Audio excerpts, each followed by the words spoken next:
बिस्मिल्लाहिर्रहमानिर्रहीम। अस्सलाम वालेकुम डियर स्टूडेंट्स।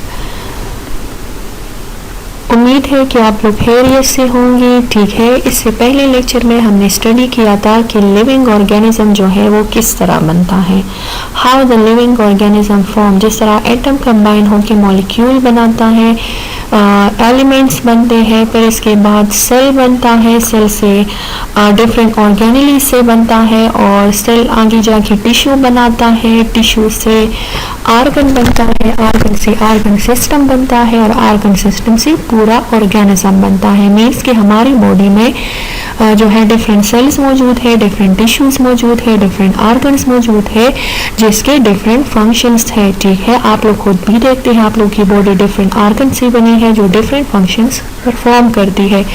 आज हम जो टॉपिक डिस्कस करने वाले हैं वो है सेलुलर ऑर्गेनाइजेशन। आप लोग के बुक पेज 17 पे है, तो चले ओपन कर ले book page 17 and take out your pencils. Okay, आज आप लोगों ने कुछ डिफिनेशंस लिखनी है जो आप लोग की बुक में मौजूद नहीं है। ओके, तो चलिए मूव करते हैं फर्स्ट स्लाइड की तरफ। तो फर्स्ट स्लाइड में आप लोग को शो किया है स्पीशीज। ठीक है, आप लोग कि बुक पेज 7 पे जो स्केच है तो उसमें स्पीशी है, पॉपुलेशन है, लेकिन इसको एक्सप्लेन नहीं किया गया है, तो आप लोग समझे कि what is species. Okay, species जो है ये हम सिंपली हम जो है स्पीशी है। ठीक है, इसी तरह अगर एनिमल को देख ले तो एनिमल भी स्पीशीज है। ठीक है, तो स्पीशीज जो है वो डिफरेंट होते हैं, जिस तरह प्लांट स्पीशी डिफरेंट है, एनिमल स्पीशी डिफरेंट है, ह्यूमन स्पीशी डिफरेंट है। अगर आप खुद अपनी एग्जांपल ले ले तो आप लोग भी स्पीशीज है। ठीक है, तो स्पीशी क्या है? This is a group of organisms that can be produce with one another in nature and produce fertile offspring। Species जो है ये वो ऑर्गेनिज्म होते हैं जो रिप्रोडक्शन करते हैं एक दूसरे के साथ। ओके, और इनसे फर्टाइल ऑफस्प्रिंग प्रोड्यूस होता है। मीन्स के दो ऑर्गेनिज्म आपस में मिलाप करते हैं और इनसे न्यू बॉर्न बेबी बनता है। तो एक भी स्पीशी है, दूसरी भी स्पीशी है, और जो न्यू बॉर्न बेबी बनता है वो भी स्पीशी है। तो स्पीशी जो है ये क्या है? This is a group of organism which reproduce with one another in nature. ठीक है, नेचर में ये करते हैं, कुदरती तौर पे करते हैं, आर्टिफिशियली नहीं करते। ओके, और इनसे ये प्रोड्यूस करते हैं fertile offspring like plant and animal species, human species भी है। ओके, स्पीशीज हम बहुत सारे को कहते हैं और स्पीशीज जो है वो हम एक पर्सन को कहते हैं। फॉर एग्जाम्पल अगर हम कहें कि रोज है तो वो स्पीशी है, लेकिन रोजेस है तो वो स्पीशीज है। ओके, प्लूरल और सिंगुलर की बात आती है यहाँ पे।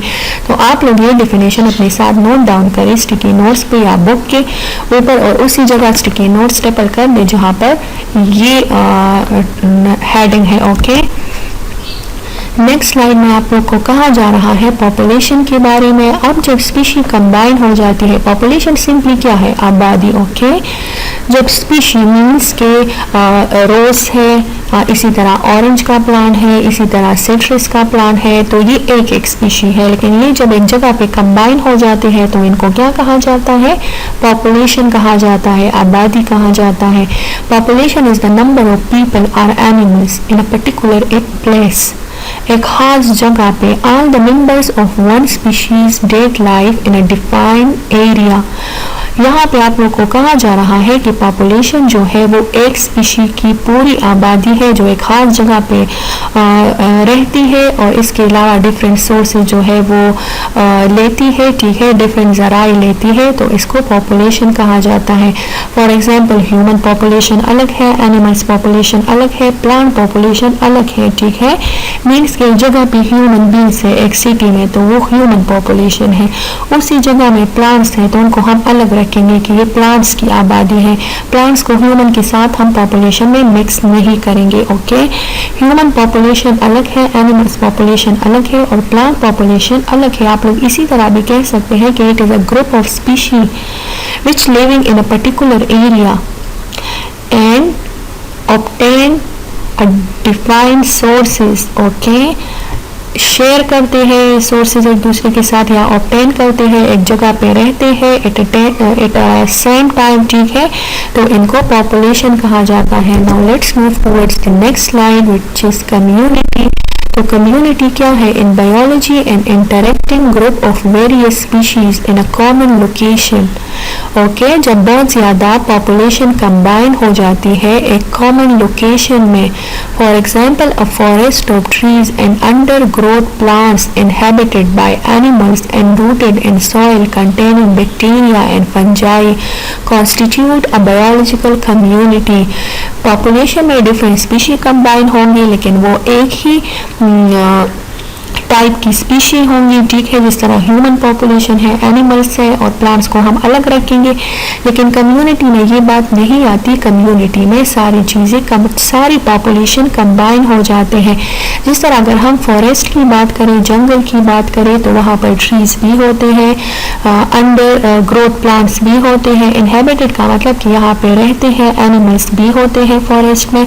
इसके अलावा rooted in soil containing bacteria, bacteria भी होते हैं रूट के अंदर, फंजाई भी मौजूद होते हैं।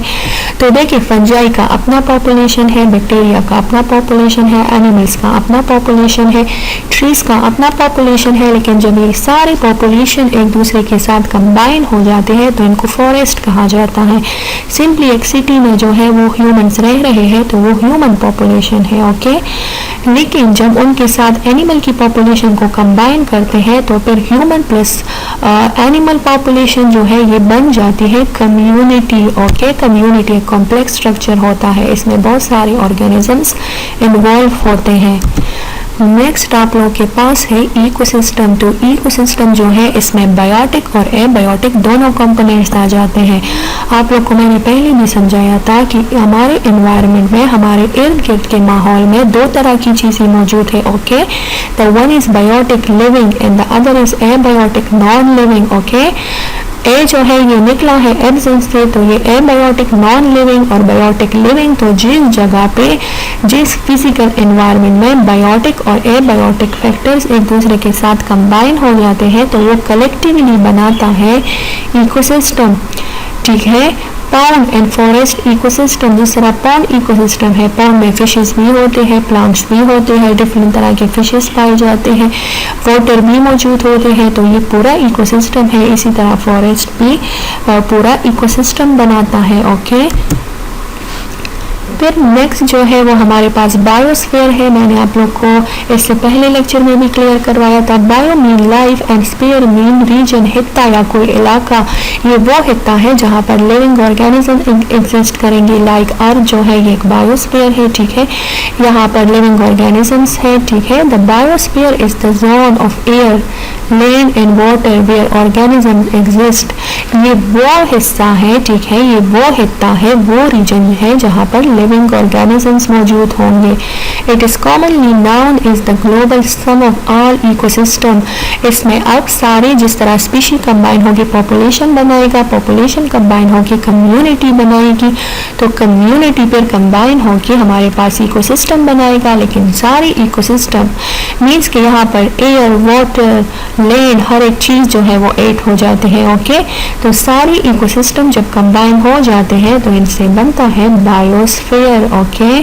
और सारी लेवल में जो है वो डिफरेंसेस है। पॉपुलेशन एक ही स्पीशी की होती है, ह्यूमन पॉपुलेशन अलग, प्लांट पॉपुलेशन अलग और एनिमल्स पॉपुलेशन अलग।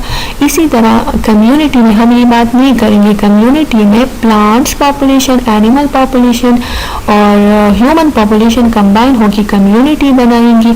अब इकोसिस्टम में लिविंग और नॉन लिविंग दोनों चीज़ें जो है वो हमारे पास आएंगे, ओके। लेकिन बायोस्फीयर में हमारे पास जो है वो एयर भी होगा, वो लैंड भी होगा, वाटर भी होगा, तो कलेक्टिवली इनको कहा जाता है बायोस्फीयर, ओके। लेकिन यहाँ पर इनकी कुछ डिवीजन है, लाइक एटमॉस्फेयर, लिथोस्फीयर। लिथोस्फीयर जो है जमीन की, ठीक है, जमीन का वो हिस्सा जहाँ पर लिथो का वर्ड निकला है अर्थ से। एंड हाइड्रोस्फीयर मीन जो वाटर पर लिविंग ऑर्गेनिज्म, वाटर में जो लिविंग ऑर्गेनिजम्स होते हैं, हाइड्रो का वर्ड निकला है वाटर से, स्फीयर का मतलब हिस्सा, तो वाटर में भी लिविंग ऑर्गेनिजम्स है ना, फिशेस है ना, ठीक है। इसी तरह लिथोस्फीयर में अर्थ पर भी, अर्थ के हिस्से पर भी लिविंग ऑर्गेनिजम्स मौजूद है। तो ये तो हो गया biosphere. Now let's move towards the next slide, that is cellular organization, okay. cellular organization. Now what is mean by cellular organization? The organization which is made up of cell is called cellular organization. वो organization जो cell से बनी हो तो इनको cellular organization कहा जाता है. All living organisms made up of either one cells or more than one cell. Okay, सारे ऑर्गेनिज्म जो है ये या तो एक सेल से बनेंगे या मोर देन वन सेल. जो एक सेल से बनेंगे तो वो यूनिसेलुलर होंगे, लेकिन जो ज्यादा सेल से बनेंगी वो मल्टी होंगी, because the word uni use for single and the word multi use for more than one. Okay, तो हमारे पास सिंपल ऑर्गेनिजम्स भी है, कॉम्प्लेक्स ऑर्गेनिजम्स भी है. तो ऑर्गेनाइजेशन हमारे पास तीन तरह के हैं, that is unicellular, colonial and multi cellular.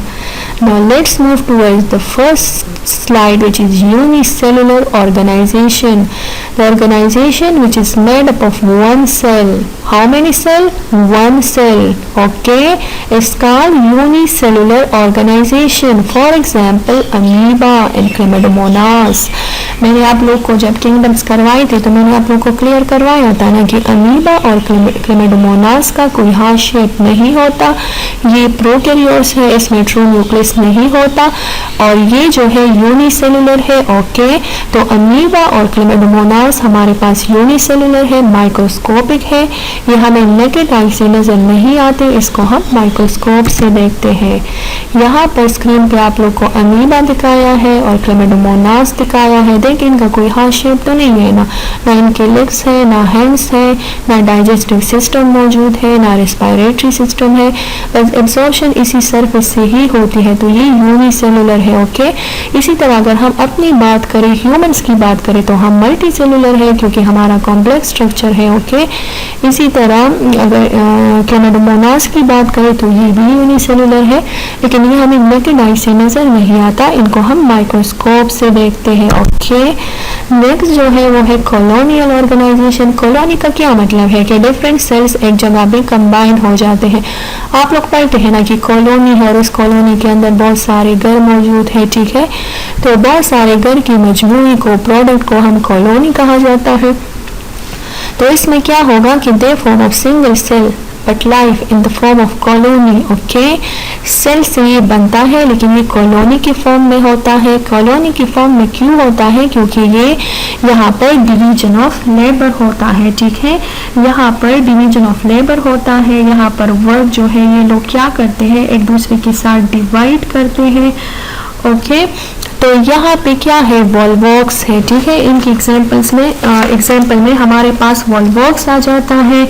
ठीक है, और ये जो है ये कॉलोनी कंसिस्ट होता है 500 to 60,000 pear shape volvox cells. 500 to 60,000 pear shaped volvox cells. In this colony division of labour occur. Division of labour का मतलब कि इनके सब के दरमियान वर्क जो है वो तकसीम होता है. ठीक है, और यहाँ पर 500 to 60,000 pear shape volvox cells होते हैं. ओके, ये भी यूनिसेलुलर ऑर्गेनिजम्स है. यहाँ पर आप लोग को बिल्कुल जूम करके दिखाया हुआ है, आप लोग की बुक में भी है. ठीक है, तो ये क्या है, this is colony of Volvox. Okay, हम तो ये पढ़ते हैं ना कि जब सेल कंबाइन हो जाते हैं और वो एक पर्टिकुलर फंक्शन परफॉर्म करते हैं तो इनको क्या कहा जाता है, इनको कहा जाता है टिश्यू. लेकिन यहाँ पर सेल्स कंबाइन होते हैं लेकिन इसको टिश्यू नहीं कहा जाता क्योंकि ये जो है ये इंडिपेंडेंटली फंक्शन परफॉर्म करते हैं. देखिए, सेल्स कंबाइन होके जब एक खास फंक्शन परफॉर्म करेंगे तो इनको टिश्यू कहा जाएगा, लेकिन जब सेल्स कंबाइन हो जाएंगी, ठीक है, और वो एक पर्टिकुलर फंक्शन परफॉर्म नहीं करेंगे तो फिर इनको क्या कहा जाता है, कॉलोनी. तो यहाँ पर इनको वॉलवॉक्स कॉलोनी कहा जाता है. ठीक है, इनका ग्रीन कलर होता है, कभी कभार आप लोग को वाटर के ऊपर पर ग्रीन भी सा स्ट्रक्चर भी दिखाई देता है इसका. ओके, मल्टी सेलुलर ऑर्गेनाइजेशन की अगर हम बात करें, in this all multi cellular organization are included. Multi cellular organization में सारे ऑर्गेनिज्म जो है वो मुख्तलिफ सेल्स में कंसिस्ट होंगे। For example Brassica campestris plant, Brassica is the plant name, okay, जिसको हम ब्रासिका कॉम्पेस्ट्रस कहते हैं, ठीक है। इनके अलावा राना टिग्राना, ठीक है, ये मल्टी सेलुलर है। यहाँ पर आप लोगों को क्लियर पिक्चर दिखाई दे रहा है, this is the plant body of brassica, ठीक है, ब्रासिका कॉम्पेस्ट्रस है और ये राना टिग्राना है, ओके, ठीक है। तो इनकी बॉडी भी मल्टी सेलुलर है, कई सेल पे कंसिस्ट है। इनकी बॉडी इसलिए मल्टी सेलुलर है क्योंकि इनमें ऑर्गन्स मौजूद है लाइक लीफ, स्टेम, फ्लावर, इसमें शूट सिस्टम भी है, इसमें रूट सिस्टम भी है। यहाँ पर तो शो नहीं किया है लेकिन ये ज़मीन में एंकर्ड होते हैं with the help of root, okay. यहाँ पर अगर फ्रॉग को देख ले, Rana tigrina is the scientific name of frog, okay, and Brassica campestris is the scientific name of this plant, okay. तो यहाँ पर भी इनका मल्टी सेलुलर स्ट्रक्चर है। फ्रॉग की बॉडी के अंदर पूरा डाइजेस्टिव सिस्टम मौजूद है, इनकी ऑरल कैविटी है, एलिमेंट्री कैनाल है, इसमें डिफरेंट ऑर्गन्स है, लेग्स है, ठीक है। यहाँ पर लेग्स की तरह स्ट्रक्चर है, ये इनके ये लेग्स है, ये इनके हैंड्स की तरह स्ट्रक्चर है, ऑरल कैविटी है, इनका पूरा आई है, ओके। तो ये मल्टी सेलुलर है। मल्टी सेलुलर का मतलब कि ये कई सेल्स से मिलके बना है, ओके।